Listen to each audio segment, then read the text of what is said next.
Nah, jadi buat kalian yang pengen menjadi investor di dunia saham ini, atau sebutannya adalah pengen investasi secara jangka panjang, ya minimal 3 tahun lah atau 5 tahun. Jadi kalian perlu banget mencermati terkait fundamental dari perusahaan yang kalian pilih.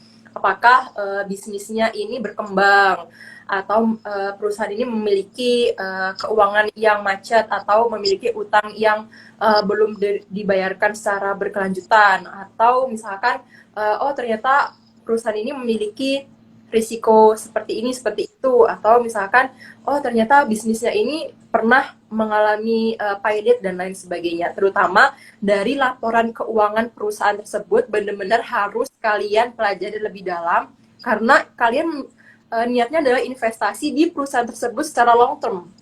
Nggak mungkin kalian kalau sekedar menaruh dana kalian di perusahaan tersebut dan nggak tahu nih, nggak paham, dan kayak bodo amat, itu nggak boleh ya, karena kalian harus banget memantau pergerakan dari perusahaan tersebut, harus banget paham terkait saham yang kalian miliki, terkait latar belakang dari perusahaan tersebut sampai dalam-dalamnya, dan kalian benar-benar harus percaya nih, yakin bahwa kalian tahu perkembangan dari perusahaan tersebut bagus, cerah. Jadi kalian aman nih naruh dana kalian di situ. Jadi tujuan investasi kalian tercapai, rasa aman kalian juga bisa didapat. Gitu ya, Kak ya.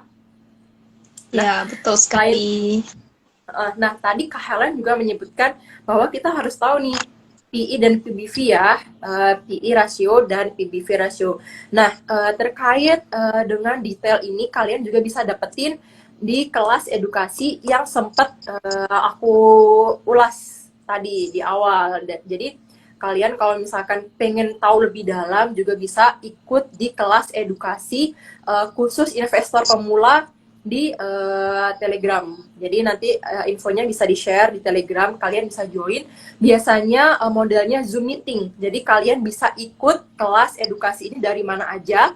Misalkan kalian lagi ada di luar Jakarta, kalian nggak perlu khawatir, kalian bisa mengikutinya online karena lewat Zoom ya, Kak ya. Oke, lanjut nih, Kak. Kita masuk ke pertanyaan selanjutnya, boleh ya, Kak ya? Oke, ayo lanjut ya. Oke, Kak. Oke. Nah, ini BS Bristion juga menanyakan saham apa sih yang bisa untuk diinvestasikan. Mungkin pandangannya adalah untuk investasi jangka panjang. Gimana sih cara memilih saham yang tepat untuk kita investasikan secara long term? Gimana tuh, Kak? Oke, bagaimana saham apa yang bisa untuk investasi secara jangka panjang? Nah, mungkin Iya. kita akan membayangkan bagaimana tips misalnya memilih saham-saham tersebut, apa saja yang harus diperhatikan agar misalnya kita itu jangan sampai salah memilih kan kayak gitu. Jadi kita misalnya wah nggak boleh memilih asal-asalan karena kan kita harus memperhatikan ini merupakan jangka panjang dalam kisaran waktu beberapa tahun misalnya. Nah, Mm-mm. uh, yang pertama misalnya adalah kan kita sudah membahas mengenai fundamental tadi ya dari kinerja perusahaan dan lain-lain. Nah, pertama kita melihat bahwa perusahaan yang memiliki kinerja yang bagus. Jadi secara tahun ke tahun itu, misalnya pendapatannya tuh naik, labanya juga naik. Lalu dipertimbangkan adalah saham yang sudah baik dari segi kinerja tadi sudah mapan. Lalu yang kedua adalah rutin membagikan dividen. Lalu Mm-mm. juga investor kita bisa mulai dengan katakanlah membeli saham yang misalnya produknya atau brandnya tersebut sudah dikenal luas oleh masyarakat. Jadi kalau misalnya kita katakan oh ini produknya A, maka bisa dibilang seorang Indonesia, rakyat Indonesia bisa dibilang wah dari pulau-pulau pulau lain semuanya udah tahu misalnya produk-produk tersebut. Lalu dia juga harus memiliki modal perusahaan bisnis yang jelas dan kapitalisasi pasar tersebut juga tergolong besar ya misalnya. Nah ini juga misalnya menjadi hal-hal yang dapat dipertimbangkan bagi kita untuk melakukan investasi. Lalu nah itu bagian dari kinerja perusahaan. Lalu dari kita sendiri ya, kadang-kadang sebagai seorang investor tentu kita tetap harus misalnya melakukan diversifikasi, tapi juga misalnya kalau terlalu banyak kan misalnya juga susah kata misalnya untuk kita cermati. Jadi mungkin dalam portofolio itu sekitar maksimal 5 saham misalnya. Nah, itu juga bisa menjadi salah satu pertimbangannya. Oke, jadi tadi seru banget Kak Hera sempat menyebutkan terkait dengan market cap. Nah, untuk market cap ini sebenarnya kalian juga bisa mencermati ketika ingin berinvestasi di beberapa perusahaan yang sekiranya kalian bingung nih menentukan mau pilih yang mana ya. Kalian cari aja yang market cap-nya lumayan bagus dan lumayan besar ya Kak ya. Karena itu berarti bisnisnya udah mulai berkembang, bisnisnya udah stable, dan jasanya udah dikenal banyak orang, dipakai banyak orang, dan tentunya untuk laporan keuangannya juga sehat ya Kak ya. Jadi Iya, betul. gak ragu gitu untuk berinvestasi di perusahaan tersebut. Dan ada satu lagi nih Kak, sebenarnya yang membuat para investor ini semakin bersemangat adalah ketika menentukan perusahaan ya ini bisa mendapatkan dividen. Nah, dividen ini bisa kalian dapatkan meskipun kalian menjadi investor jangka panjang yang sekiranya nggak bisa mendapatkan capital gain. Kalau trading kan kalian tentu mendapatkan perbedaan harga beli dan harga jual, ya kan, capital gain. Tapi kan kalau menjadi seorang investor, kalian akan sangat kecil ketika mendapatkan capital gain atau selisih dari keuntungan dari beli dan jual. Tapi kalian masih bisa mendapatkan keuntungan dari pembagian dividen. Cari aja emiten-emiten yang memiliki dividen yield yang tinggi ya Kak ya. Ya, betul sekali. Nah, mungkin teman-teman bisa memperhatikan saham-saham yang masuk dalam indeks high dividen. Nah, itu merupakan indeks yang dikeluarkan dari bursa yang berisikan saham-saham yang membagikan dividen secara teratur dan memiliki dividen yield yang tinggi. Oke. Kita bisa masuk ke pertanyaan selanjutnya. Boleh ya Kak ya? Masih cukup ya waktunya? Iya, betul. Masih ada beberapa pertanyaan-pertanyaan ya. Oke. Ada pertanyaan dari Stefanus Gunawan. Tips kapan tahu waktu beli dan jual pada harga yang tepat gimana ya? Apa harus dianalisis teknikal? Ya, gitu. Silakan Helen. Oke. Nah, tips kapan tahu waktu beli dan jual pada harga yang tepat bagaimana ya? Apakah harus menggunakan analisa? Nah, ini sebenarnya bagi trader ya, kapan tahu kapan waktu yang beli dan jual. Nah, memang bagi seorang trader kita menggunakan analisa teknikal sebagai katakanlah alat untuk membantu keputusan. Nah, kapan waktu beli itu biasa berdasarkan indikator-indikator yang ada. Misalnya ketika saham sudah menyentuh supportnya atau ketika gagal menembus resistensinya. Dan tentunya kita juga harus cukup disiplin dalam melakukan transaksi jual beli saham tersebut. Oke, jadi kalian harus tahu nih bagaimana sih cara untuk menganalisis yang tepat. Gimana sih cara untuk mengambil strategi yang oke. Jadi kalian benar-benar harus tahu. Nah, dari strategi tersebut kalian bisa menentukan waktu untuk beli dan jual ketika momen tersebut benar-benar didapat gitu. Oke Kak, kita masih bisa satu kali lagi pertanyaan ya sebelum kita closing sebentar lagi. Oke. Mungkin ini sempat terlewat di awal pembahasan kita, tapi sebenarnya saya dan Kak Helen sempat mengulas terkait pertanyaan ini. Dari Arnando Aji 98, saya sudah hampir 2 tahun bermain trading saham. Apakah profesi ini bisa dijadikan pekerjaan tetap? Tapi sebelumnya nih, saya ingin mengingatkan bahwa investasi itu sebutannya bukan bermain ya, ini teman-teman, karena ini bukan mainan ya. Jadi alangkah lebih baiknya kalian menyebutnya dengan investasi saham, trading saham. Jangan ada kata bermain karena ini bukan permainan ya Kak ya. Oke, Kak Helen silakan. Saya sudah hampir 2 tahun untuk trading saham. Apakah profesi ini bisa dijadikan pekerjaan tetap? Tadi di awal sudah dibahas sebenarnya. Oke, mungkin ada yang sedikit kelewat. Oke, thank you atas pertanyaannya.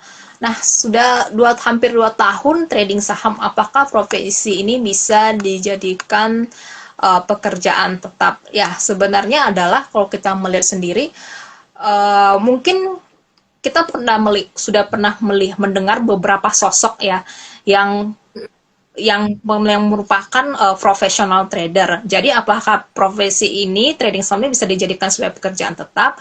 Nah, tentu bisa. Tapi sekali lagi kita harus melihat ya, ini ada tapinya loh. Jadi, nah, untuk bisa menjadikan trading saham ini sebagai pekerjaan tetap, tentu kita harus mampu melakukan trading saham ini secara konsisten. Jadi misalnya kita harus bersedia menyisihkan waktu kita setiap hari katakanlah untuk membuat trading plan kita, membuat katakanlah saham-saham mana yang diseleksi dan layak masuk dalam pantauan kita. Lalu juga harus menerapkan disiplin trading secara teratur. Nah, setelah itu baru kita misalnya kita sudah mempraktekannya nih, kita udah melakukan trading saham. Nah, kita juga harus mengamati sejauh manakah konsistensi kita. Apakah misalnya minggu ini saya untung, lalu minggu berikutnya saya rugi, lalu bisa juga sangat fluktuatif, kadang juga kayak nggak stabil dan sebagainya. Nah, tentu kita harus memperhatikan bahwa itu semua kapan bisa dijadikan benar-benar sebagai pekerjaan tetap, yaitu adalah ketika return kita atau gain kita dari trading saham itu misalnya sudah sama dengan gaji atau melampaui gaji dan mampu secara konsisten. Karena kalau kita jangan lupa bahwa kalau misalnya kita punya usaha sendiri katakanlah, atau misalnya kita karyawan, tentu kita setiap bulannya udah pasti dapat penghasilan kan.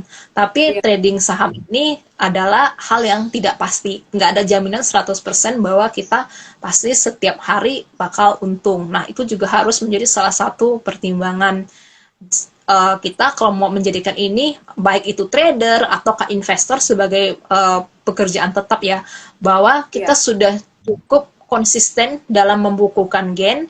Lalu juga modal yang kita miliki juga ya sebenarnya memang harus lumayan besar juga ya, karena tentu saja katakanlah kita misalnya memiliki modal 10 juta dengan modal yang katakanlah lebih besar lagi, tentu gain yang kita peroleh juga akan berbeda juga.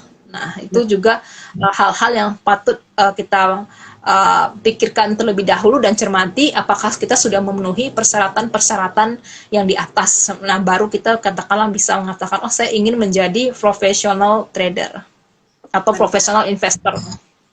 Ya, betul sekali. Jadi teman-teman pastikan dana kalian benar-benar mencukupi untuk menjadi sebuah trader sebagai mata pencaharian utama. Jadi jangan sampai kalian menyesal di belakang setelah kalian misalkan keluar dari pekerjaan utama kalian untuk fokus menjadi seorang trader. Nah, untuk terakhir kalian nih Kak, sebelum kita closing, karena balik lagi kita mengingatkan bahwa investasi saham itu juga memiliki risiko, tidak ada investasi yang tidak ada risikonya, dan tentunya saham adalah salah satu investasi yang high risk, high return. Risikonya besar, juga kalau kalian fokus, returnnya juga besar. Jadi tips apa nih Kak yang bisa investor ataupun trader dapatkan ketika mereka terjun sebagai seorang investor atau trader? Silahkan Kak Helen. Oke, jadi untuk tips-tipsnya, yang pertama pastikan kita gunakan idle money. Yang kedua, siapkan trading plan atau investing plan kita. Jadi jangan misalnya setelah kita mau investasi atau trading, kita malah bingung karena kita tidak punya rencana sama sekali, lalu akhirnya malah membeli saham dengan ikut-ikutan saja tanpa mengerti apa yang sebenarnya kita beli ini. Lalu setelah itu disiplin dalam melakukan trading saham kita.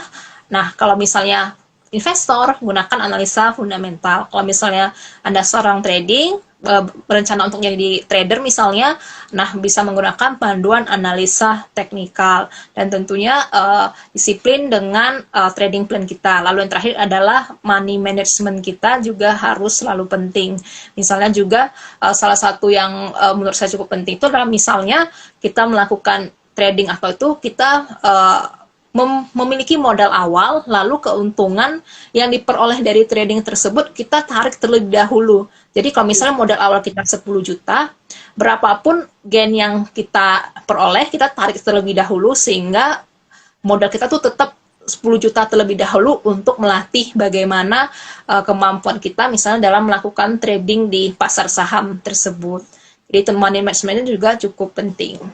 Penting banget. Jadi semoga bisa menjadi catatan untuk kalian semua sebagai seorang trader ataupun investor, dan semoga kalian benar-benar bisa konsisten ya terkait dengan tujuan kalian. Boleh jadi investor ataupun jadi trader itu sesuai dengan keinginan kalian.